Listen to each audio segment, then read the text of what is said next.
Hi, welcome to my channel. மறக்காமல் subscribe பண்ணுங்கள். Subscribe பண்ணிவிட்டு பக்கத்தில் இருக்க பெல் ஐக்கானை கிளிக் பண்ணி ஆளுங்கிறத எனபிள் பண்ணிங்க. டிஎன்பிஎஸ்சி எக்ஸாமுக்கு ப்ரிப்பேர் பண்ணிகிட்ருக்கவங்க தமிழ் ஓவராலாக ஒரு புக்கு கிடைச்சா பரவாயில்ல அப்படின்னு நினைப்பீங்க. ஸோ அதுக்கு முக்கியமாக நான் 2 விஷயம் சொல்கிறேன். உங்கள்கிட்ட புக்கு இல்லைன்னா மட்டும், தமிழ்நாடு சமச்சீர் புக்கு இல்லைன்னா மட்டும் நீங்கள் ப்ரிப்பேர் பண்ணுறதுக்கு அல்லது ரிவைஸ் பண்ணுறதுக்கு ஏதாவது ஒரு அகாடமியில் ஒரு புக்கு வாங்கி, ஓகேவா? அது சுரேஷோ, டேஃபோ அல்லது புத்தா பப்ளிகேஷனோ இல்லை வேறு ஏதாவது இன்ஸ்டியூட்டில் போட்டிருந்தாங்கன்னோ இருந்தாலும் அதை நீங்கள் யூஸ் பண்ணிக்கலாம், ஓகேவா? உங்கள்கிட்ட புக்கு இல்லைன்னா மட்டும் ஜஸ்ட்டு ரிவிஷன் பண்ணுறதுக்கு உங்களுக்கு யூஸ்ஃபுல்லாக இருக்கும். அதர்வைஸ் நீங்கள் ஸ்கூல் புக் தான் பெட்டர், ஓகேவா? ஸ்கூல் புக்கில் சிலபஸ் எடுத்து வச்சுட்டு ஸ்கூல் புக்ஸில் எங்கெல்லாம் கவர் ஆகுது அப்படின்னு சொல்லி பார்த்து அதை கரெக்டாக படிங்க, ஓகேவா? புத்தா பப்ளிகேஷன்ஸ் புக்கு நான் வாங்கியிருந்தேன். ஸோ அதை பற்றி நான் இந்த வீடியோவில் நான் இப்போ சொல்கிறேன். புத்தா பப்ளிகேஷனில் உங்களுக்கு 6th to 12th வரைக்கும் நியூ புக்கில் உள்ளது, அப்புறம் ஓல்டு புக்கில் உள்ளது, சிறப்பு தமிழ், அது எல்லாமே கொடுத்துருக்காங்க. ஸோ அதில் சிலபஸில் என்னெல்லாம் கொடுத்துருக்காங்களோ அது, அப்புறம் previous year question paper, Tamil question paper, அப்புறம் கட்டாய மதிப்பீட்டு இதுன்னு இருக்குல்ல, 2022 24 வரைக்கும் உள்ள ஒரு 36 கொஸ்டின் பேப்பர் கொடுத்துருக்காங்க. மொத்தமாக டோட்டல் எக்ஸாம் ஒரு 50 எக்ஸாம் ப்ளஸ் நடந்திருக்கு. ஸோ அதில் 36 கொஸ்டின் உங்களுக்கு கொடுத்துருக்காங்க. ஸோ அதையும் நீங்கள் ரெஃபர் பண்ணிக்கலாம், ஓகேவா? ஸோ இது ஜஸ்ட்டு ரிவிஷன் பர்பஸுக்கு மட்டும் யூஸ் பண்ணுங்கள். அதர்வைஸ் உங்களுக்கு டைம் இருக்குது.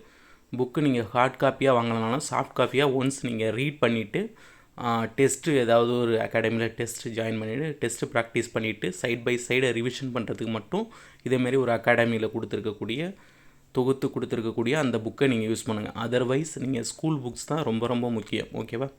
அகாடமி புக்கை ஒரு 80% மட்டும்தான் நீங்கள் நம்பலாம். 100% நம்ப முடியாது.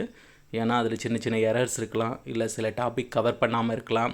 ஸோ அதுலேருந்து உங்களுக்கு 1 or 2 கொஸ்டின்ஸ் வரலாம். அப்படி வந்ததுன்னா உங்களுடைய ரேங்க் பார்த்திங்கன்னா ரொம்ப பின்னாடி போயிடும். ஸோ ஓகேவா? நீங்கள் ப்ரிப்பேர் பண்ணுறதுக்கு ஸ்கூல் புக் ரொம்ப ரொம்ப முக்கியம். ஸ்கூல் புக்ஸை சிலபஸ் வைஸாக ஒரு 1 or 2 டைம்ஸ் நல்லா படிச்சுட்டு டெஸ்ட்டு ப்ராக்டிஸ் அண்ட் ரிவிஷனுக்கு மட்டும் நீங்கள் அகாடமியில் உள்ள புக்கு ஏதாவது ஒன்று வாங்கிங்க, தேவைப்பட்டதுன்னா. தேவையில்லைன்னா விட்டுருங்க, ஓகேவா? அதேமாரி ஜிஎஸ்ஸுக்கும் அதேமாரி தான். நீங்கள் ஓன் நோட்ஸ் எடுங்க. ஒவ்வொரு டாப்பிக்கும் சிலபஸில் உள்ளதில் ஓன் டாபிக், ஓன் நோட்ஸ் அதேமாரி எடுத்து நீங்கள் வச்சுக்கிட்டிங்கன்னா ஜஸ்ட்டு ரிவிஷன்ஸ் அண்ட் படிக்கிறதுக்குமே ரொம்ப யூஸ்ஃபுல்லாக இருக்கும். ஸோ அதேமாரி நீங்கள் ஃபாலோ பண்ணுங்கள். நீங்கள் கண்டிப்பாக 2025 நீங்கள் ஒரு ஆஃபீஸர் ஆகிடலாம். ரொம்ப ரொம்ப புத்தா பப்ளிகேஷன்ஸ் இல்லை, எந்த ஒரு அகாடமி புக்காக இருந்தாலும் நீங்கள் உங்களுடைய ஓன் ரிஸ்க் எடுத்து தான் நீங்கள் படிக்க போகிறீங்க. அதை முதல்ல நல்லா ஞாபகம் வச்சுக்கிங்க. ஜஸ்ட்டு ரிவிஷனுக்கு மட்டும் அதை யூஸ் பண்ணுங்கள். அதையே ஃபுல்லாக நான் படிக்க போகிறேன் அப்படின்னு சொல்லிட்டு உட்காந்துருக்க வேண்டாம். ஸ்கூல் புக்கில் படிச்சுட்டு அதுக்கப்புறம் தலைப்பு வாரியாக கொடுத்துருக்கக்கூடியது இதை ரிவிஷன் பண்ணுங்கள், ஓகேவா? ஃபஸ்ட்டு சிலபஸ் பிரிண்ட் அவுட் போட்டு வச்சுக்கிங்க. சிலபஸில் இருக்கிறத எந்தெந்த புக்கில் இருக்குன்னு டிக் அவுட் பண்ணுங்கள். டிக் அவுட் பண்ணிவிட்டு அந்தந்த ஸ்டாண்டர்ட் புக்கை எடுத்து ஃபஸ்ட்டு ரீட் பண்ணுங்கள். ஜஸ்ட்டு ரீட் மட்டும் பண்ணுங்கள். அதை மனப்பாடம் பண்ணணும்னு அவசியம் கிடையாது, ஓகேவா? செகண்ட் டைம் நீங்கள் படிக்கும்போது உங்களுக்கு லைட்டாக புரியும். தேர்ட் டைம் ஒரு வாட்டி படிங்க. இப்படியே படிச்சுட்டு கொஞ்சம் கொஞ்சம் டாப்பிக்காக நீங்கள் கொண்டு வந்துட்டிங்கன்னா உங்களுக்கு ரொம்ப யூஸ்ஃபுல்லாக இருக்கும். எப்படி படிக்கணுன்னா, தமிழ் ஒரு நாளைக்கு ஒரு 3 hours படிக்கிறீங்க, மேக்ஸ் ஒரு 2 hours படிக்கிறீங்க, ஜிஎஸ்ஸு ஒரு நாளைக்கு 3 lessons படிக்கணும். ஆனால் வேரியாக படிக்கணும், ஓகேவா? எக்கனாமி எடுத்திங்கன்னா எக்கனாமி மட்டும் படிக்கக்கூடாது. எக்கனாமி அதோட யூனிட் 8 ஒரு லெசன் படிங்க.